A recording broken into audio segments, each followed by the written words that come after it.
नमस्ते, हमारे channel know your India में आपका स्वागत है। हमने अभी तक आपको वृंदावन के उन मंदिरों के बारे में बताया जहाँ के ठाकुर जी को प्रकट ठाकुर जी माना जाता है। आइए पहले वृंदावन के 7 प्रकट ठाकुर जी के दर्शन करें। श्री बाके बिहारी जी, श्री राधा रमन जी, श्री गोविंद देव जी, श्री मदन मोहन जी, श्री गोपीनाथ जी, श्री जुगल किशोर जी, श्री राधा वल्लभ जी। भगवान श्री कृष्ण जी के बड़ पौत्र वज्रनाथ जी ने ठाकुर जी के विग्रह के निर्माण करवाए और हमने सबसे पहले प्रकट ठाकुर जी श्री गोविंद देव जी की कथा सुनाई और उनके बाद दूसरे ठाकुर जी श्री मदन मोहन ठाकुर जी की कथा सुनाई। अब इस वीडियो में हम तीसरे ठाकुर जी श्री राधा गोपीनाथ जी की कथा जानेंगे। वज्रनाथ जी द्वारा निर्माण कराई गई ठाकुर जी की विग्रह समय के साथ अंतर्ध्यान हो गई।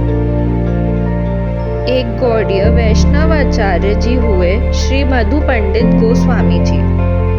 श्री कृष्ण जी की कथा में हिस्सा लेते समय मधु पंडित जी को ज्ञात हुआ कि श्री कृष्ण जी कभी वृंदावन को छोड़कर नहीं जा सकते और आज भी वहीं वास करते हैं। श्री कृष्ण जी के दर्शन प्राप्त करने हेतु मधु पंडित जी भी वृंदावन पहुँचे।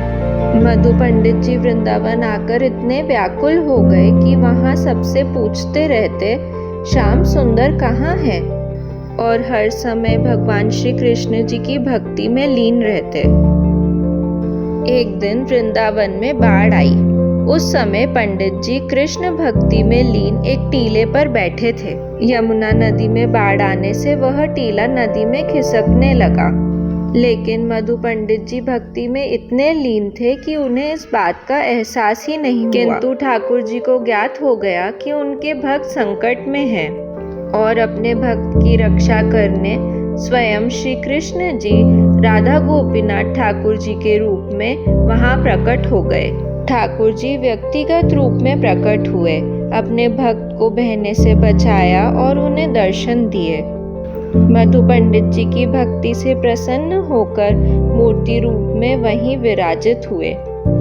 औरंगजेब के शासन काल में जब मंदिरों पर हमले हो रहे थे, तब गोपीनाथ जी की मूल मूर्ति को वृंदावन से जयपुर लाया गया और यहाँ एक भव्य मंदिर में स्थापित किया गया। भक्तों में यह मान्यता थी कि श्री राधा गोपीनाथ जी की विग्रह में प्राण बसते हैं। एक बार आजादी से पहले एक अंग्रेज ठाकुर जी के मंदिर के दर्शन करने पहुंचा। जब उसने इस मान्यता के बारे में सुना कि ठाकुर जी की मूर्ति जीवंत है, उसने इस मान्यता की सत्यता को परखना चाहा। उसके पास एक ऐसी घड़ी थी जो इंसान की धड़कन के हिसाब से चलती थी। उसने वह घड़ी ठाकुर जी को पहना दी। वह घड़ी चलने लग गई और इसे देख अंग्रेज ठाकुर जी के सामने नतमस्तक हो गया और तभी से श्री राधा गोपीनाथ जी ने वह घड़ी धारण कर ली।